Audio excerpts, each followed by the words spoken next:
آج بات کرتے ہیں ایک ایسی عظیم شخصیت کے بارے میں جو ایک طرف تقوی و طہارت میں شان قطبیت رکھتے ہیں تو دوسری جانب ارشاد و طریقت میں شان مجددیت کے حامل ہیں۔ ایک طرف دریائے علم و عمل کے شناور ہیں تو دوسری جانب میدان صوفیت کے شہسوار ہیں۔ ایک طرف اتباع سنت، اخلاق نبوت، سیرت صحابہ اور اسوہ مشائخ کا سرچشمہ ہیں تو دوسری جانب جذبات حریت، ترقی ملت، حب وطن، ہمدردی خلق خدا، غمخواری نوع انسانیت اور ایثار و قربانی جیسے عمدہ شمائل و خصائل سے بھی سرشار ہیں۔ محترم دوستو، حضرت مولانا سجاد نعمانی صاحب کی شخصیت اور ان کی پوری زندگی کھلی کتاب کی طرح دنیا کے سامنے ہے اور ان کی خدمات اور کوششیں جگ ظاہر ہیں۔ ملک کی فلاح و بھلائی، اس کی تعمیر و ترقی اور اس کو امن و محبت کا گہوارہ بنائے رکھنے کے لیے مسلسل قربانیاں بھی ہر کوئی جانتا ہے۔ اپنی آنکھوں میں اس ملک کی سالمیت و امن کے خواب سجائے رکھنے والے، اپنی توانائی اور خون جگر کو اس وطن کی سلامتی اور نیک نامی کے لیے لگا دینے والے بے لوث خدمت گزار ہیں۔ حضرت مولانا سجاد نعمانی صاحب کی خدمات کا دائرہ کوئی محدود نہیں ہے، بلکہ گزشتہ 35-40 سال سے تقریباً وہ خدمت انسانیت کو اپنا اوڑھنا بچھونا بنائے ہوئے ہیں اور جن کی صبح و شام، دن رات ملک اور ملت کے لیے وقف ہیں۔ اس ملک میں امن و محبت کے قیام کے لیے اور بلا تفریق مذہب اور ذات پات، عدل و انصاف کے لیے ان کی کوششیں یادگار رہیں گی اور ہر دور میں ان کی محنتوں کو سنہرے الفاظ کے ساتھ یاد رکھا جائے گا۔ نفرتوں کی دیواروں کو گرا کر محبتوں کے گلشن کو تعمیر کرنے کے لیے جنہوں نے اپنی جوانی کو کھپا دیا، ملک کے ہر طبقے کو اپنی ذمہ داریوں کو ادا کرنے اور اپنے مقام منصب سے آگاہ کرنے کے لیے جن کی غیر معمولی فکریں رہیں اور جن کے نقش قدم پر ایک کارواں چلتا ہے اور جن کے کشت فکر سے ایک دنیا فیضیاب ہوتی ہے۔ مختصر یہ کہ آپ اپنی ذات میں ایک انجمن ہیں۔ یہ ایک حقیقت ہے کہ حضرت مولانا خلیل الرحمن سجاد نعمانی صاحب پورے ملک میں ایک بلند مقام و مرتبہ رکھتے ہیں۔ عالی دماغ مفکر، دور اندیش مدبر، زمانہ شناس اور جہاں دیدہ عالم، فکر و بصیرت، علم و حلم، تدبر و اصابت رائے، خطابت و تقریر میں ممتاز حیثیت رکھنے والے، ملک کے حالات اور عالم اسلام کے عروج و زوال پر گہری نگاہ رکھنے والے، محبت و الفت کے پیغام کو عام کرنے والے، امن و انسانیت کی تبلیغ کرنے والے انسان ہیں۔ خوبیوں اور کمالات سے پروردگار عالم نے بہت نوازا ہے۔ ایک عظیم خان وادے کے گل سرسبد ہیں۔ حضرت مولانا محمد منظور نعمانی رحمۃ اللہ علیہ کے آپ فرزند ارجمند ہیں۔ آپ کی پیدائش سن 1955 میں لکھنؤ میں ہوئی۔ آپ بلا شبہ اپنے والد محترم حضرت مولانا محمد منظور نعمانی رحمۃ اللہ علیہ اور حضرت مولانا ابو الحسن ندوی رحمۃ اللہ علیہ کی فکر و نظر کا عکس ہیں۔ ان دو عظیم شخصیات کی نگرانی اور سرپرستی میں آپ کو پروان چڑھنے کا موقع ملا۔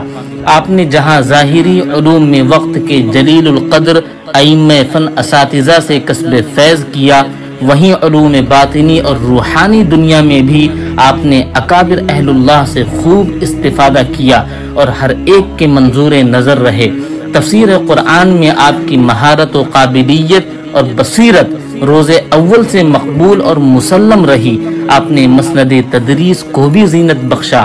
آپ کے قلم سے نکلنے والے ماہ نامہ الفرقان کے اداریے علماء کرام کے لیے بالخصوص اور تمام اردو داں اور دانشوروں کے لیے سرمہ بصیرت سمجھے جاتے ہیں۔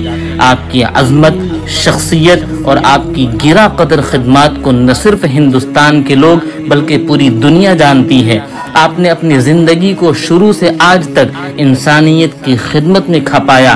ہر میدان سے آپ نے دین کی اور انسانیت کی فلاح و بہبودی کے لیے بھرپور محنت کی ہے۔ ملک میں تقریر و خطابت میں آپ کی منفرد پہچان ہے۔ سحر انگیز خطابت، مؤثر اسلوب اور دل نشیں انداز بیاں کے لوگ شروع سے ہی گرویدہ اور فریفتہ رہے ہیں۔ ہزاروں کا مجمع، علماء اور عوام کا جم غفیر آپ کی پر اثر، بصیرت افروز، فکر انگیز، چشم کشا تقریر کو سننے کے لیے ہر طرف سے دوڑے دوڑے چلا آتا ہے۔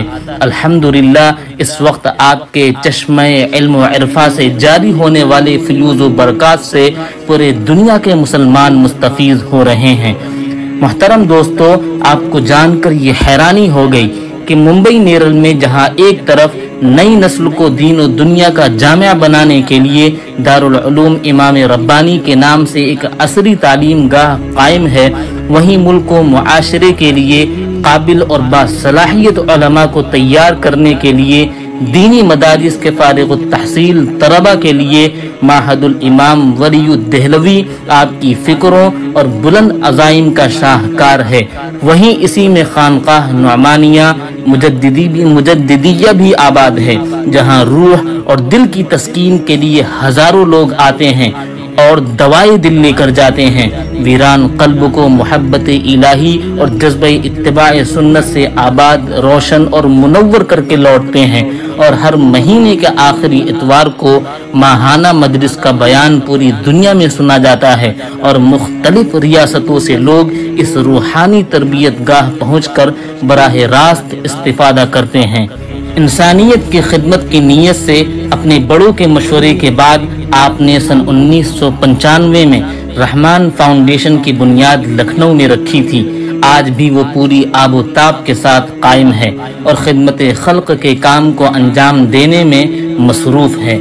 بہت سے دینی ادارے آپ کے سرپرستی میں قائم ہیں، مختلف تنظیموں کے آپ رکن رکین بھی ہیں، اور بالخصوص آل انڈیا مسلم پرسنل لا بورڈ کے آپ ترجمان ہیں، اور گزشتہ کئی سالوں سے ملک کے قدیم اور مقبول ماہنامہ الفرقان کے آپ مدیر بھی ہیں۔ ماہنامہ الفرقان کا آغاز سن 1933 میں حضرت مولانا محمد منظور نعمانی رحمۃ اللہ علیہ نے کیا تھا۔ اس وقت سے لے کر آج تک وہ اسی آن بان شان کے ساتھ شائع ہو رہا ہے۔ اردو رسالوں میں جس کی اپنی منفرد پہچان ہے اور اپنا ایک ممتاز مقام ہے، آپ کے بیانات اور خطابات میں ایک عجیب سی تاثیر ہے جو دلوں کو جھنجھوڑ دیتی ہے۔ انسانی ہمدردی، ایثار، غمخواری، محبت و پیار، جہد و قربانی جیسی صفات کو اختیار کرنے اور ایک کامیاب انسان بن کر جینے، اور صرف اپنے لیے ہی نہیں بلکہ انسانیت کے لیے جینے کا شوق پیدا ہوتا ہے۔ آپ کے عقیدت مندوں میں سے نہ صرف مسلمان شامل ہیں بلکہ ان گنت برادران وطن بھی آپ سے بے پناہ عقیدت و محبت رکھتے ہیں، اور آپ کے عظیم الشان خدمات اور بلند ترین فکر و نظر کا بھرپور اعتراف کرتے ہیں، اور ملک کی تعمیر و ترقی، امن و انصاف کے قیام کے لیے آپ کے شانہ بشانہ چلنے کے لیے تیار رہتے ہیں۔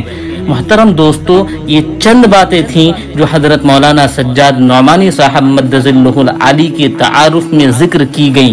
باقی یہ حقیقت ہے کہ حضرت مولانا کی شخصیت کسی تعارف کی محتاج نہیں ہے، اور حضرت کی شخصیت اور خدمات کا دائرہ اس قدر وسیع ہے کہ چند سطروں میں اس کا احاطہ بہت مشکل ہے۔ اللہ تعالی حضرت مولانا کی عمر میں برکت عطا فرمائے، ملت کو آپ کے فیض سے برابر مستفیض فرمائے، اور ہر شر و فتنے سے اللہ آپ کی حفاظت فرمائے۔ والسلام علیکم ورحمۃ اللہ وبرکاتہ۔